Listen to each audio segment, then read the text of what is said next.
সন্ত্রাসী শুরু করেছে।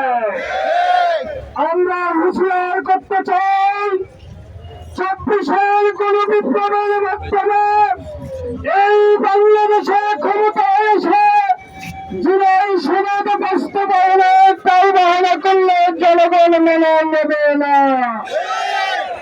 আজকের এই বিক্ষোভ সমাবেশে সভাপতিত্ব করছেন বাংলাদেশ জামায়াত ইসলামী ঢাকা মহানগরী কর্ম পরিষদের অন্যতম সদস্য জনাব জামাল উদ্দিন। আমাদের মাঝে ইতিমধ্যে প্রধান অতিথি হিসেবে উপস্থিত হয়েছেন বাংলাদেশ জামায়াত ইসলামী কেন্দ্রীয় নির্বাহী পরিষদের অন্যতম সদস্য ঢাকা মহানগরীর সংগ্রামী আমির, আগামী দিনে ঢাকা সিটি নির্বাচনে জনতার মেয়র হিসেবে যিনি নির্বাচন করবেন জনাব মোহাম্মদ সেলিম উদ্দিন ভাই ইতিমধ্যে আজকে আমাদের মাঝে এসে উপস্থিত হয়েছেন। এ পর্যায়ে বক্তব্য রাখছেন আজকের সভার সম্মানিত সভাপতি বাংলাদেশ জামায়াত ইসলামী ঢাকা মহানগরী কর্ম পরিষদ সদস্য জনাব মোহাম্মদ জামাল উদ্দিন। জামাল উদ্দিন ভাই বক্তব্য রাখছেন।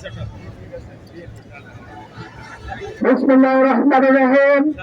সংগ্রামী জনতা, বাংলাদেশ জামায়াত ইসলামী উত্তরাঞ্চলের উদ্যোগে আজকে গণভোটের গণরায় বাস্তবায়নের লক্ষ্যে গ্যাসের সংকট নিরসনের দাবিতে এবং দ্রব্য মূল্যের লাগামহীন ঊর্ধ্বগতির প্রতিবাদে আয়োজিত এই সমাবেশে ইতিমধ্যে আমাদের মাঝে উপস্থিত হয়েছেন আজকের অনুষ্ঠানের সংগ্রামে প্রধান অতিথি, জুলাই আন্দোলনের অন্যতম নেতা, আগামী পরিচ্ছন্ন ঢাকা করার স্বপ্ন নিয়ে যিনি কাজ করে যাচ্ছেন ঢাকা উত্তর সিটি কর্পোরেশনের জনগণের মনোনীত মেয়র প্রার্থী ইসলামী ছাত্র শিবিরের সাবেক সংগ্রামী কেন্দ্রীয় সভাপতি, বাংলাদেশ জামায়াত ইসলামী কেন্দ্রীয় নির্বাহী পরিষদের সদস্য, ঢাকা মহানগর উত্তরের সংগ্রামী আমির জননেতা জনাব সেলিম উদ্দিন।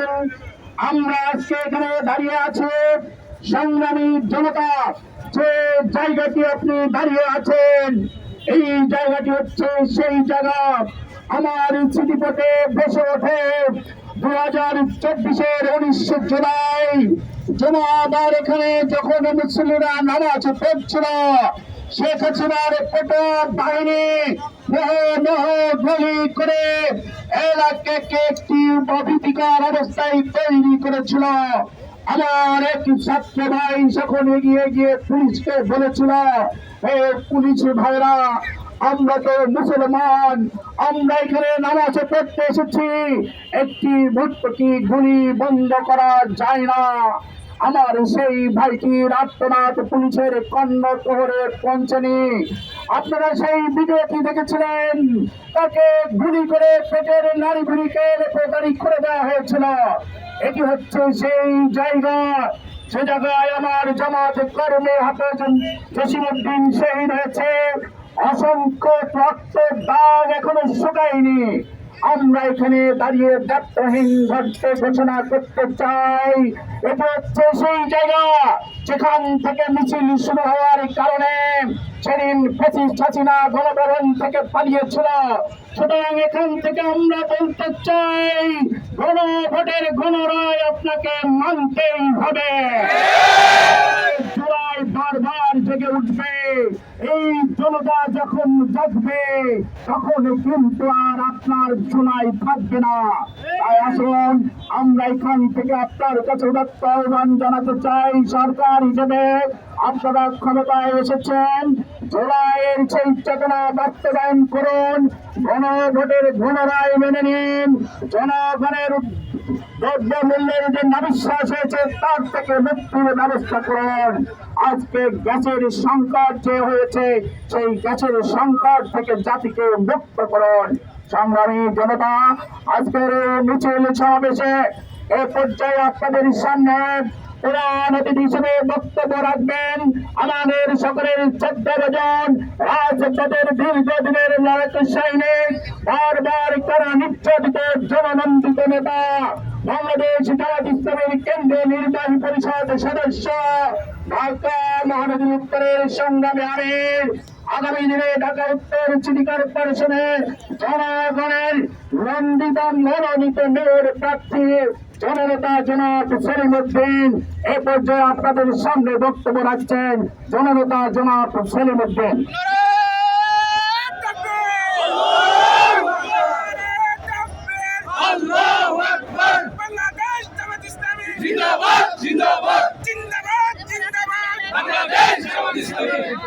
আসসালামু আলাইকুম ওয়া রাহমাতুল্লাহি ওয়া বারাকাতুহু। আলহামদুলিল্লাহি রাব্বিল আলামিন ওয়াসসালাতু ওয়াসসালামু আলা সাইয়্যিদিল আমবিয়া ওয়াল মুরসালিন ওয়া আলা আলিহি ওয়া সাহবিহি আজমাইন। জুলাই সংগ্রামের অন্যতম সূতিকাগার, অন্যতম আন্দোলনের মূল যে জায়গাগুলো থেকে আন্দোলন গ্রহের ন্যায় ছড়িয়ে পড়েছিল, আন্দোলনের সঞ্জীবনী শক্তি সারা দেশে ছড়িয়ে পড়ার ক্ষেত্রে যে স্পটগুলোর ভূমিকা ছিল অত্যন্ত গুরুত্বপূর্ণ, তার মধ্যে অন্যতম এই উত্তরা এলাকা, যেখানে অনেক শহীদ হয়েছেন, অসংখ্য শাহাদাতের ঘটনা ঘটেছে, যেখানে শিশু শহীদেরা রয়েছেন, যেখানে হাফেজেরা রয়েছেন, যেখানে আমাদের শ্রমিক ভাইরা রয়েছেন, যেখানে আমাদের মা বোনেরা পর্যন্ত রয়েছেন। এই গুরুত্বপূর্ণ উত্তরা এলাকা থেকেই এই আন্দোলনের অগ্রযাত্রা অনেক দূরে এগিয়ে গিয়েছিল। বিশেষ করে বিজয়ের দিনে মূল বিজয় মিছিলটা এই উত্তরা থেকেই শুরু হয়েছিল। প্রথম মিছিলটা উত্তরা থেকে লক্ষাধিক মানুষের মিছিল গণভবনের দিকে যাত্রা শুরু করেছিল, যা তারপরে সারা বাংলাদেশে বিজয়ের সেই সুর, বিজয়ের যে আনন্দ মানুষের মধ্যে ছড়িয়ে পড়েছিল এই উত্তরার মিছিলের পরেই। আলহামদুলিল্লাহ, সেই উত্তরা আজকে গণ মিছিল এবং জুলাইয়ের উপরে আলোচনার আয়োজন করেছে।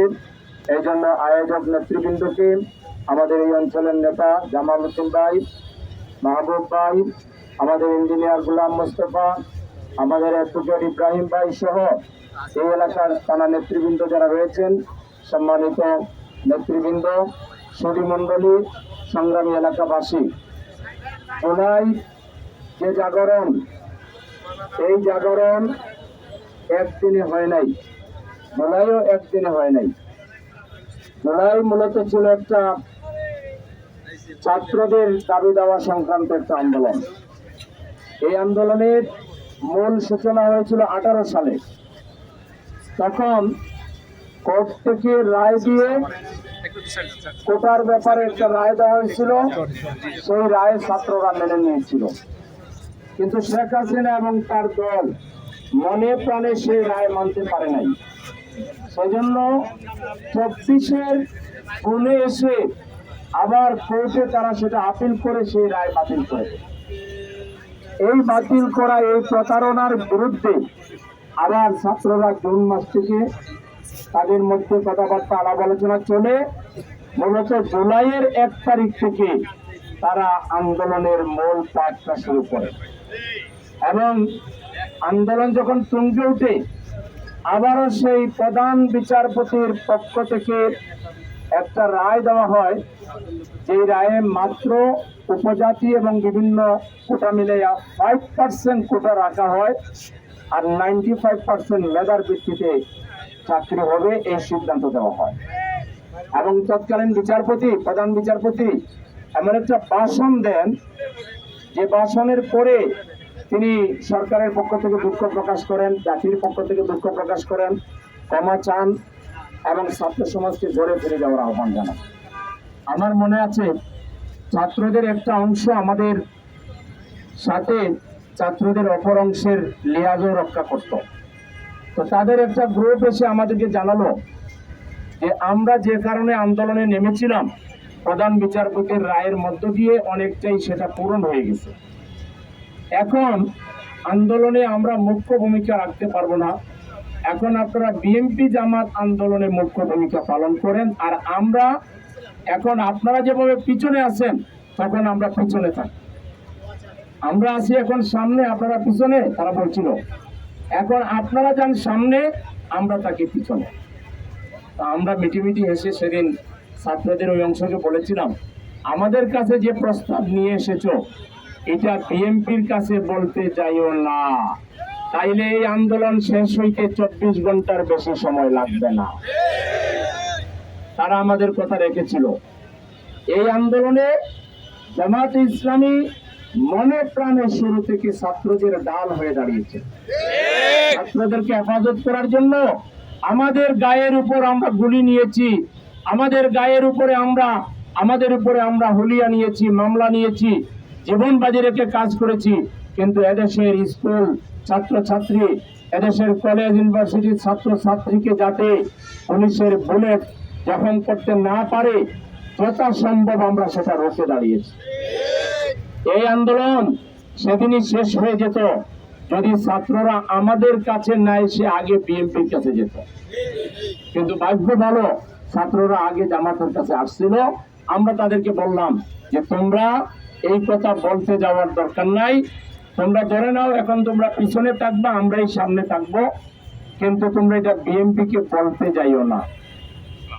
তারপর আন্দোলন আসলে কিভাবে পরিচালিত হচ্ছিল এটা সরকারও জানতো আর আমরাও জানি। আর একটা ঘটনা হলো 1 তারিখে সরকার জেনে বুঝেই, এর আগে বহুবার জামাত নিষিদ্ধের দাবি উঠেছিল, কোর্ট পর্যন্ত সুপারিশ করেছিল যে জামাতকে নিষিদ্ধ করে দাও। হাসিনা এত বড় পলিটিক্যাল পার্টিকে, সুশৃঙ্খল একটা রাজনৈতিক দলকে নিষিদ্ধ করবে এ দায় নিতে চায়নি। বরং এটা কোর্টের উপর দিয়ে চালাইতে চেয়েছিল যে কোর্ট যদি নিষিদ্ধ করে দেয় তা আমি বলবো কোর্ট করেছে, আমি করিনি। সে দায়িত্ব নেয় নাই। কিন্তু তার আশপাশে যে কতগুলো বাস্টার্ড ছিল, একটা হলো হাসানুল ইনু জানোয়ার, আরেকটা কি জানি এই ইনু না নীলু, আরেকটা ছিল রনন। এই টাইপের বাস্টার্ড গুলো তাকে প্রচন্ড প্রেশারাইজ করছিল যে এখনই সময়, এই আন্দোলন মূলত জামাত চালাচ্ছে, জামাতকে নিষিদ্ধ করলেই আন্দোলন দমন হয়ে যায়।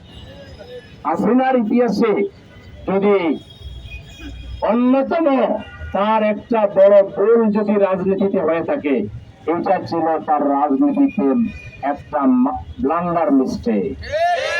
জামাতের মতো একটা রাজপথ কাঁপানো সাহসী সুশৃঙ্খল লোক, যার রোড একেবারে গড় থেকে বঙ্গভবন পর্যন্ত সারা দেশ জুড়ে যার নেটওয়ার্ক, এরকম এক দলকে নিষিদ্ধ করিয়া তিনি শান্তিতে আরামকে দাঁড়ায় ওনার সিংহাসন চালাবেন, এটা বোকার স্বর্গে বাস করার নামান্তর। 1 তারিখে তিনি আমাদেরকে নিষিদ্ধ করলেন। আমরা 1 তারিখ রাত্রেই অনলাইনে আমরা মিটিং করলাম আমির জামাতের সভাপতিত্বে, নির্বাহী পরিষদের মিটিং। না রাতে না, ওই নিষিদ্ধের 1 ঘন্টার ভিতরে জুম মিটিং করলাম। জুম মিটিং করে আমরা সিদ্ধান্ত নিলাম জামাত এলাইভ থাকবে, আমরা আন্ডারগ্রাউন্ডে যাব না। আমরা লড়াই করে ছাত্রদেরকে সাথে নিয়ে, জনগণকে সাথে নিয়ে হাসিনাকে বিদায় দিব, আমরা বাংলাদেশে থাকবো। এবং আমাদের সিদ্ধান্ত হলো আর কারো ঘরে বসার সুযোগ নেই, যা কিছু আছে শক্তি পুরোটাই ময়দানে ব্যবহার করতে হবে। আমাদের বন্ধু বান্ধব দেশি বিদেশি শুভাকাঙ্ক্ষী অনেকে বলছিল যে আপনারা অল আউট আন্দোলনের নামেন জামাতের নামে। আমরা বললাম এই মুহূর্তে যদি আমরা জামাতের শক্তি দেখাতে চাই আলাদাভাবে ব্যানার দিয়ে, তাহলে আন্দোলনকে ক্ষতিগ্রস্ত করা হাসিনার জন্য সহজ হবে।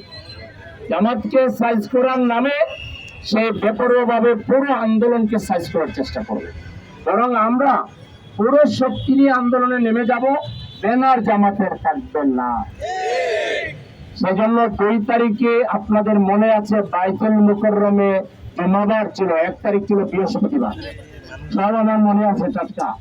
2 তারিখে আমরা বাইতুল মুকাররমে বিক্ষোভ দিয়েছিলাম শুধু জামাত ইসলামের ব্যানার ছিল না, কিন্তু লাখো জনতার মিছিল সেদিন বাইতুল মুকাররমে অনুষ্ঠিত হয়েছিল। মিছিল এত বড় হয়েছিল যে বাইতুল মুকাররমের সিঁড়ি থেকে নামার সময় প্রথম বাধাপ্রাপ্ত হয়েছি আমরা। কখনো বাধা দিতে পারে নাই, পল্টন মোড়ে পারে নাই, প্রেস ক্লাবের সামনে তৃতীয় পারে নাই, হাইকোর্টের মোড়ে চতুর্থ তাও পারে নাই। তারপরে ওখানে আরেকটা ভবন আছে, মৎস্য ভবনের সামনে আরেকবার মোড়ে, ওখানেও পারে নাই পঞ্চমবার। ষষ্ঠবার শাহবাগের মোড়ে তাও পারে নাই। সপ্তমবার টিএসসির সামনে যে ব্যারিকেড ছিল ওখানে যৌথ বাহিনীর টহল ছিল, army, BGB, police, RAB, answer, Chhatra League, Jubo League, helmet League, মাস্তান লীগ, সব আচ্ছা সব লীগ মিলাইয়া ওখানে তারা এমন একটা ক্যান্টনমেন্ট মিনি বানিয়েছিল, কোন পশু পাখি যাওয়া নিষিদ্ধ ছিল। সেদিন আমরা সব নিষিদ্ধকে সিদ্ধ ঘোষণা করে, বৈধ ঘোষণা করে টিএসসি পর্যন্ত আমাদের মিছিলকে আমরা পৌঁছাতে সক্ষম হয়েছি। এই মিছিলের পরে সারা বাংলাদেশে টনক নড়ে উঠে গেছে যে হাসিনা আর ক্ষমতায় থাকতে পারবেন না। আমাদের মিছিলের পর পরের দিন ছাত্র সমাজ তারা শহীদ মিনারে একটা ছাত্র সমাবেশের ডাক দেয়। সেই সমাবেশে বড় হয়েছিল, আমরাও গিয়েছিলাম, আমাদের লোক পাঠিয়েছিলাম। সেখানে 2 থেকে 3 লাখ লোকের একটা সমাবেশ হয়েছিল। সেই সমাবেশে ছাত্ররা এত উৎসবের আমেজ দেখে তাদের একটা অংশ ভুল করতে যাচ্ছিল। কি ভুল? তারা সিদ্ধান্ত নিচ্ছিল মাগরিবের আগ দিয়া তারা গণভবনে চলে যাবে। এই খবর যখন আমাদের ছাত্ররা যারা আমাদের সাথে লিয়াজ রাখে তারা আমাদেরকে দিল, আবার আমরা জরুরি জুম মিটিং দিলাম। জুম মিটিং করে আমরা সিদ্ধান্ত নিলাম না, এটা একটা ভুল সিদ্ধান্ত। ছাত্ররা আবেগে যদি এটা করে তাহলে তারা ভুল করবে, হাসিনার পুরো রাষ্ট্রীয় শক্তি ছাত্রদের উপরে ক্র্যাকডাউনের কাজে লাগানো হবে, কারণ এটা হলো তার শেষ আশ্রয়স্থল। অতএব এটা করা যাবে না। আমরা পরামর্শ দিলাম যদি তোমরা করতেই চাও 2 দিন সময় হাতে নাও, 4 এবং 5। 6 তারিখে গণভবন ঘেরাও নয়, তোমরা ঘেরা দাও, ঢাকা ঘেরাও। কারণ গণভবন বললেই পুরো আর্মি, মিলিটারি, পুরো বিজিবি, পুরো পুলিশ, র্যাব, পারলে হাসিনার দাদাবাবুদের বাহিনীও এর মধ্যে যা পারে নিয়ে আসবে, এনে এমন একটা ক্র্যাকডাউন করবে যে তোমাদের পক্ষে টিকে তাকে পটে যাবে। বেটার তোমরা সারা দেশ থেকে ছাত্রদেরকে ঢাকায় তলব করো, শ্রমিকদেরকে তলব করো, সারা ঢাকা আক্ষরি করতে ঘেরাও করে ফেলো। তারপরে আমরা গণভবনে যাব না কোথায় যাব এটা পরে ঠিক করবো, তোমরা আগে ঢাকা ঘেরাও কর্মসূচি দাও। তা আমাদের এই পরামর্শ তাদের কাছে ভালো লেগেছিল। তারা তৎক্ষণাৎ গণভবন ঘেরাওয়ের কর্মসূচি বাতিল করে 6 তারিখে ঢাকা ঘেরাও কর্মসূচি দিয়েছিল। তারপর ওই রাত্রেই 3 তারিখ রাত্রেই আবার কারফিউ দিয়ে দিল হাসিনা এবং ব্যাপক মারপিট ধরপাকড় শুরু হয়ে গেল। আমরা আবার জুম মিটিং করে সিদ্ধান্ত নিলাম ছাত্রদেরকে বলা দরকার যে তোমরা একদিন আগাও, 5 তারিখে ডাকো। আমরা পরামর্শ দিলাম যে তোমরা 5 তারিখ করো, কারণ সময় বেশি পাইলে ও ক্র্যাকডাউন করে ফেলবে, হাজার হাজার ছাত্র গ্রেপ্তার করে ফেলবে। সেই সময় কমানোর জন্য আমরা পরামর্শ দিয়ে ওদেরকে 5 তারিখে নিয়ে আসলাম সেই ঢাকা ঘেরার কর্মসূচি। আর সেদিনই শেখ হাসিনার পরাজয়ের চূড়ান্ত দিন ছিল। দীর্ঘ 16.5 বছর ওরা রাষ্ট্রীয় এবং আন্তর্জাতিক একটি গোষ্ঠীর শক্তি ব্যবহার করে এদেশের দাড়ি টুপিদারি ইমানদার সচ্চা দেশপ্রেমিক আলেম ওলামা ব্যবসায়ী এমন কোন শ্রেণীর মানুষ নাই যাদের উপরে জুলুমের রাজত্ব কায়েম করে নাই।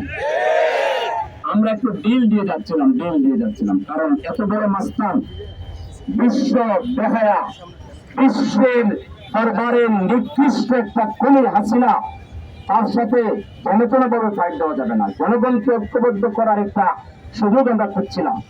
জুলাই সেই সুযোগটা আমাদেরকে করে দিয়েছিল।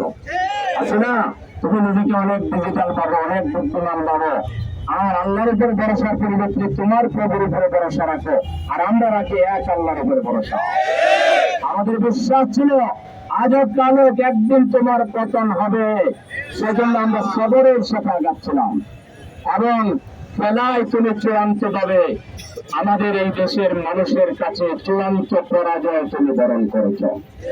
আগামী 100 বছরে তোমার এবং তোমার সঙ্গী সাথীদের জুলুমের যারা সাহায্যকারী এই দেশে তারা মিছিল করবে, মিটিং করবে, এখানে রাজনীতি করবে, এই স্বপ্ন তুমি দেখতে পারো, কিন্তু এটাকে দুঃস্বপ্নে পরিণত করার জন্য 133 জন যে শিশু শহীদ আর বাংলাদেশে তাদের সহযাত্রী লক্ষ লক্ষ যে শিশুরা তোমার দিকে একটা করে থুতু নিক্ষেপ করলে তোমার সাথে নাকি 40টা বিমান আসবে, এই বিমানের জায়গাটা সাগরে পরিণত হয়ে যাবে। তুমি আরেক দফা বাংলাদেশে কৃত্রিম ভাবে তৈরি হওয়া সাগরে হাবুডুবু খেয়ে আত্মহত্যা করতে বাধ্য হবা।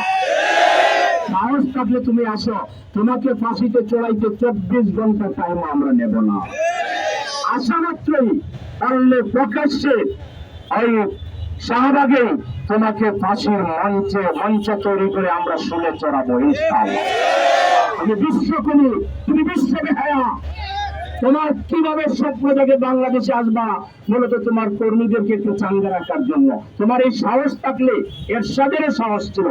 এরশাদ পতনের পরে আর্মি বলেছিল, স্যার আপনাকে বিদেশ কোথাও নিরাপত্তার জায়গায় পাঠাই দিয়ে কেউ কিছু করতে পারবে না, আমরা দায়িত্ব নিলাম।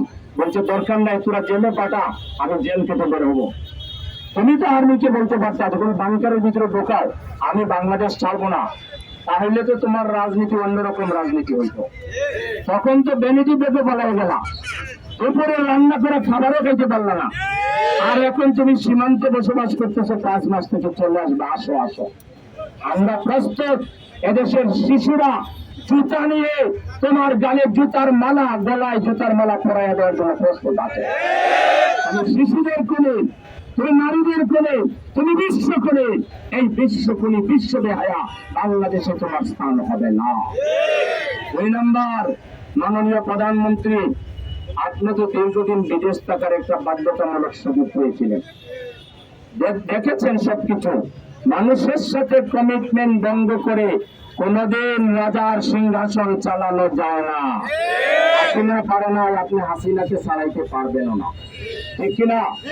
জুলাই শুধু মুখে অক্ষর অক্ষরে বাস্তবায়নের এই ধরনের একটা মোলা জোলানোর কথাবার্তা না বলে, নিজা বলি না বলে, সময় থাকতে প্রেসিডেন্টের আদেশ এবং গণভোটে যেভাবে কথাগুলো ছিল, যেভাবে আমরা রায় দিয়েছি জনগণ, এবং জুলাই সনদে যেভাবে আছে, একটা দাড়ি কমার দেশ কম করা ছাড়া জুলাই 100% আপনাকে মানতেই হবে।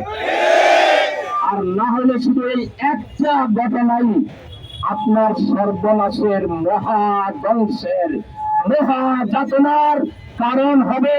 আপনার পার্টি বাংলাদেশে একদিন হায় হাই জুলাই, হাই জুলাই আফসোস পার্টিতে পরিণত হবে।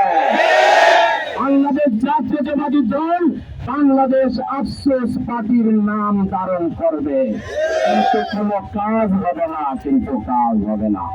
আমরা আপনাকে ক্ষমতা থেকে নামাতে চাই না। আপনি 5 বছর দেশ চালান, একেবারে পায়ের উপরে পা তোলাইয়া সিংহাসনে রাজার মতো দেশ চালান, আপনারে কেউ কিছু করবে না। কিন্তু জুলাই নিয়ে কোনো উল্টা পাল্টা করলে দেশের জনগণ আপনাকে ছাড় দেবে না। এই পরিষ্কার বার্তা দিয়ে জুলাই না মানা পর্যন্ত, এবং এই যে গ্যাসের দাম বাড়াচ্ছেন কামে ও কামে, গ্যাস বিল আমরা দেই, গ্যাস পাই না, বিদ্যুৎ বিল দেই, বিদ্যুৎ পাই না, বরং আরো দাম বাড়ান। এই যে শোষণের হাতিয়ার হিসেবে রাষ্ট্রকে যে ব্যবহার করছেন, এটা কিন্তু ভালো হবে না। গ্যাসের দাম, গ্যাস 100% নিশ্চিত করুন বাসা বাড়িতে, কলকারখানাগুলোতে। বিদ্যুৎ 100% নিশ্চিত করুন। আর ওই যে হিডেন চার্জের নামে যে দস্যুতার আশ্রয় নিয়ে মানুষের কাছ থেকে যে টাকা পয়সা শোষণ করে, এটা বন্ধ করেন। আমরা প্রয়োজনে পেট্রো বাংলা ঘেরাও করব। ঘেরাও করলে আপনারা যাবেন সবাই, মা বোন ভাই সবাইকে নিয়ে প্রয়োজনে আমরা পেট্রো বাংলা ঘেরাও দিতে বাধ্য হবো। আপনারা বারবার জনগণের ভোগান্তি বাড়াবেন না, দেশে সুশাসন চালু করুন। আপনি একটা কাজ করেন মাননীয় প্রধানমন্ত্রী, আপনি থেকে শুরু করে আপনার একজন পিয়ন পর্যন্ত দুর্নীতিকে আপনাদের জন্য হারাম করে নেন। 60 মাযহাবে না 50 মাযহাবে হারাম করে নেন যে আমরা দুর্নীতি করব না। দেখেন দেশটা কিভাবে উন্নতি হয়, আর আপনি কিভাবে আপনার বাবার মতো দেশে, মায়ের মতো দেশে সম্মান পান। আর না হলে আপনার বাবা মা যে সম্মান নিয়ে গেছে আপনি কিন্তু সেটা নিয়ে যেতে পারবেন না। এখন পর্যন্ত দেশ যেভাবে চালাচ্ছেন আপনি কিন্তু বাবা মাকে ফলো করতে পারতেছেন না। আপনাকে আমরা শুভাকাঙ্ক্ষী হিসাবে সঠিক পরামর্শ দিচ্ছি। এই ঢাকা শহর আপনি মাঝে মাঝে বেরোন, ভালো কথা। এই যে দুর্গন্ধ, ময়লা, এই যে ময়লার বাগার, এটা আপনি দ্রুত সরানোর ব্যবস্থা করেন, জলাবদ্ধতা দূর করেন, যানজট দূর করেন। এই ঢাকার শব্দ দূষণ, বায়ু দূষণ, পানি দূষণ, খাদ্য ভেজাল, জিনিসপত্রের ঊর্ধ্বগতি, এগুলো আপনি বন্ধ করুন। আর আপনি যদি বন্ধ করতে না পারেন তাহলে সিটি নির্বাচন আপনি এই অক্টোবরের মধ্যে দিতে হবে, নাহলে ডিসেম্বরে দিতে হবে।